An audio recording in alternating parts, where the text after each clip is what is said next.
Hello শিক্ষার্থী বন্ধুরা, PB smart স্টাডিতে সবাইকে স্বাগতম। তোমরা জানো সাউথ ইস্টার্ন রেলের অ্যাপ্রেন্টিসের কিন্তু ফর্ম ফিল আপ কিন্তু অলরেডি শুরু হয়ে গেছে 18ই নভেম্বর থেকে, অর্থাৎ আজই কিন্তু 18ই নভেম্বর। এবার তোমরা সাউথ ইস্টার্ন রেলের অ্যাপ্রেন্টিসের ফর্ম ফিল আপ কীভাবে করবে তা কিন্তু স্টেপ বাই স্টেপ দেখাবো। তোমরা যারা সাউথ ইস্টার্ন রেলের অ্যাপ্রেন্টিসের ফর্ম ফিল আপ করতে চাচ্ছ তারা অবশ্যই ভিডিওটি প্রথম থেকে শেষ পর্যন্ত দেখবে, তাহলে কিন্তু সবই বুঝতে পারবে। চলো এবার ফর্ম ফিল আপের ভিডিওটি শুরু করি। তবে ভিডিওটি শুরু করার আগে সবাইকে একটা অনুরোধ, তোমরা যারা ফেসবুক থেকে পেজ থেকে দেখছো তারা অবশ্যই পেজটিকে ফলো করে রাখবে, এবং তোমরা যারা ইউটিউব থেকে দেখছো তারা অবশ্যই চ্যানেলকে সাবস্ক্রাইব করে রাখবে। আমরা কিন্তু এখন অ্যাপ্লাইয়ের অফিসিয়াল ওয়েবসাইটে রয়েছি। এই লিঙ্ক কিন্তু আমি তোমার ডেসক্রিপশন বক্সে দিয়ে দেবো, চাইলে তোমরা সেখান থেকে কিন্তু সরাসরি এই পেজে আসতে পারবে। ঠিক আছে, এখানে দেখতে পাচ্ছ, এখানে আসার পর যে অ্যাপ্লাই অপশন আছে, অ্যাপ্লাই অপশনে ক্লিক করবে। এখানে দেখতে পাচ্ছ অ্যাপ্লাই ডেট এবং লাস্ট ডেট কিন্তু এখানে লেখা আছে। ঠিক আছে, এবং অ্যাপ্লাই অপশনে ক্লিক করার সাথে সাথে তোমাদের সামনে কিন্তু এই পেজটা ওপেন হয়ে যাবে। দেখতে পাচ্ছ এখানে বলছে রেজিস্ট্রেশন যদি তোমাদের আগে থেকে করা থাকে তাহলে রেজিস্ট্রেশন নাম্বার, পাসওয়ার্ড এবং ক্যাপচার কোড দিয়ে এখানে দেখতে পাচ্ছ লগইন অপশনে ক্লিক করে তোমাদের কিন্তু ফর্ম ফিল আপের পেজটা খুলে যাবে। যেহেতু আমি নতুনভাবে ফিল আপ করে দেখাবো, তোমরা যারা নতুনভাবে রেজিস্ট্রেশন করবে, যেখানে যে রেজিস্ট্রেশন অপশনটা আছে দেখতে পাচ্ছ, এইখানে ক্লিক করবে। এইখানে ক্লিক করার সাথে সাথে তোমাদের সামনে কিন্তু রেজিস্ট্রেশনের পেজটা ওপেন হয়ে যাবে। ঠিক আছে, এখানে আসার পর তোমাদের প্রথমেই কিন্তু তোমাদের নাম লিখতে হবে। তোমার নাম, মিডিল যদি কিছু থাকে তাহলে লিখবে, না হলে কিন্তু তোমাদের সামনে অর্থাৎ তোমাদের টাইটেলটা লিখতে হবে। এখানে বলছে ফাদার্স নেম, তোমার বাবার নামটা কিন্তু এখানে লিখতে হবে। মাদার্স নেম, মায়ের নামটা কিন্তু বড় হাতের লিখতে হবে। ঠিক আছে, ডেট অফ বার্থ, এখানে যে ক্যালেন্ডার আছে ক্যালেন্ডার সিলেক্ট করে তোমাদের কিন্তু ডেট অফ বার্থটাও লিখতে হবে। ঠিক আছে, জেন্ডার দেখতে পাচ্ছ, জেন্ডার তোমাদের এখান থেকে সিলেক্ট করতে লিখতে হবে। মেল না ফিমেল সেটা তোমাকে লিখতে হবে। তারপরে বলছে ন্যাশনালিটি, সেটা কিন্তু ইন্ডিয়ান তোমাদের লিখতে হবে। তারপরে রিলিজিয়ন, তুমি কোন ধর্মের মানুষ সেই ধর্মটা তোমাকে এখানে লিখতে হবে। তারপর বলছে মেটেরিয়াল স্টেট, অর্থাৎ তুমি বিবাহিত কিনা, হলে ম্যারিড, নাহলে আনম্যারিড সেটা লিখতে হবে। তারপর হচ্ছে ক্যাটাগরি, তুমি কোন ক্যাটাগরি থেকে বিলং করছো, এসসি না ওএসটি না ওবিসি, তোমাকে এখান থেকে কিন্তু সিলেক্ট করতে হবে। তারপর ইডাব্লিউএসএল ইয়েস করলে তার কিন্তু ফিল আপ করতে হবে, নো হলে নো করতে হবে। ঠিক আছে, এটা হচ্ছে select identity mark of type, অর্থাৎ তোমাকে কিন্তু দুটো অর্থাৎ সিলেক্ট আইডেন্টি কার্ড টাইপ, অর্থাৎ তোমাকে কিন্তু এখানে আধার কার্ডটা বসাতে হবে। আধার কার্ডটা সিলেক্ট করবে, আধার কার্ডের নাম্বারটা কিন্তু এখানে কিন্তু বসিয়ে দিতে হবে। ঠিক আছে, দেখতে পাচ্ছ আধার কার্ডের নাম্বারটা এখানে বসাতে হবে। আইডেন্টি মার্ক দুটো কিন্তু শরীরের দুটো আইডেন্টি মার্ক লিখতে হবে, অর্থাৎ কোথাও শরীরের তিল আছে বা কোনো কাটার দাগ আছে সে প্রথমে একটা লিখবে, দ্বিতীয়টা এরকম কিন্তু তোমাদের শরীরের কোথায় কি আইডেন্টি মার্ক আছে সেটা তোমাদের লিখে দিতে হবে। তাহলে হচ্ছে ফোন নাম্বার, তারপরে মেল অ্যাড্রেস। এই ফোন নাম্বার মেল অ্যাড্রেস কিন্তু দুটো খুব ইম্পর্টেন্ট, কারণ অ্যাপ্রেন্টিসের সমস্ত তথ্য ফোন নাম্বার বা মেল আইডিতে আসে। তোমরা কিন্তু কোনো ফেক ফোন নাম্বার বা মেল আইডি ইউজ করবে না। তুমি যে ফোন নাম্বার বা মেল আইডি পার্মানেন্ট তোমার আছে সেটা কিন্তু তুমি ইউজ করবে, নাহলে কিন্তু পরবর্তীতে তুমি সমস্যায় পড়বে। বলছে সিলেকশন ডিভিশন বা ইউনিট, এখানে তুমি সিলেকশন করে তুমি খড়গপুর ওয়ার্কশপে ছাড়বে না, না সিগন্যাল ওয়ার্কশপে ছাড়বে, ট্রাক মেশিনে ছাড়বে, নাকি আদ্রা ডিভিশনে ছাড়বে, এখান থেকে তুমি কিন্তু পুরো সব কিছু সিলেক্ট করে নেবে। কারণ এখানে ফর্ম ফিল আপের সময় তুমি যে কোনো ডিভিশনের যে কোনো পোস্ট কিন্তু তুমি এক জায়গায় সিলেক্ট করবে। মনে করো ডিজেল লোকোশেডে ছাড়বে, তাহলে বিকেএসপে, তাহলে এখানেও আদ্রা ছাড়বে, আদ্রা। ঠিক আছে, এখানে মনে করো আমি একটা তোমাদের বুঝিয়ে দিই, মনে করে খড়গপুর ওয়ার্কশপ তুমি ফর্ম ফিল আপ করবে, তাহলে কিন্তু খড়গপুর ওয়ার্কশপে সিলেক্ট করে শুধুমাত্র খড়গপুর ওয়ার্কশপের জন্যই তুমি সিলেক্ট হবে। তুমি সিগন্যাল টেলিকম ওয়ার্কশপে ফর্ম ফিল আপ ছাড়াবে, তাহলে এটাই সিলেক্ট করবে।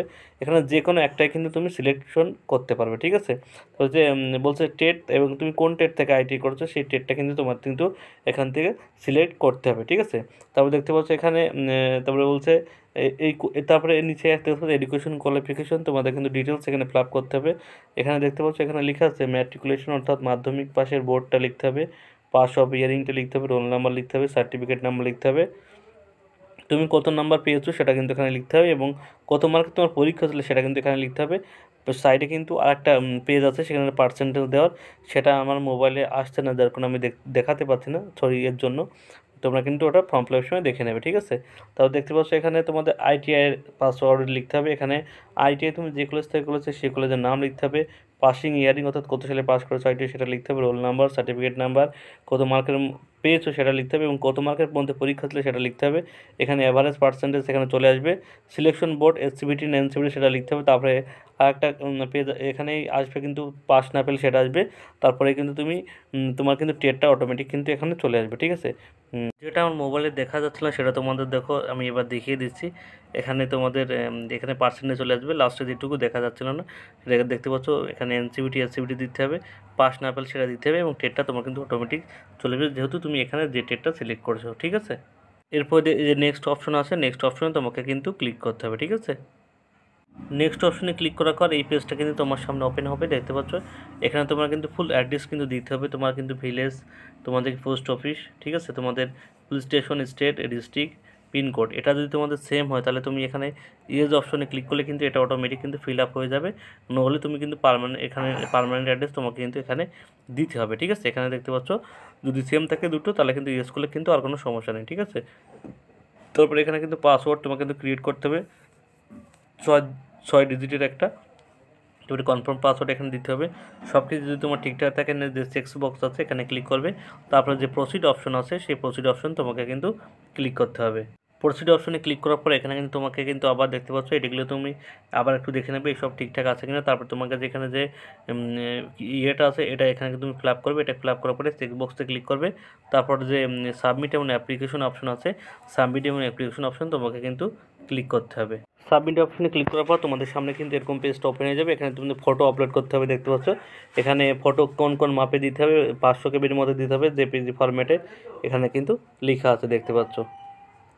ফটো আপলোডের পরে দেখতে পাচ্ছ সিগনেচার আপলোড আছে, এখানে কিন্তু পুরো কিছু লেখা আছে 200 কেবির মধ্যে সিগনেচার আপলোড কিন্তু তোমাকে।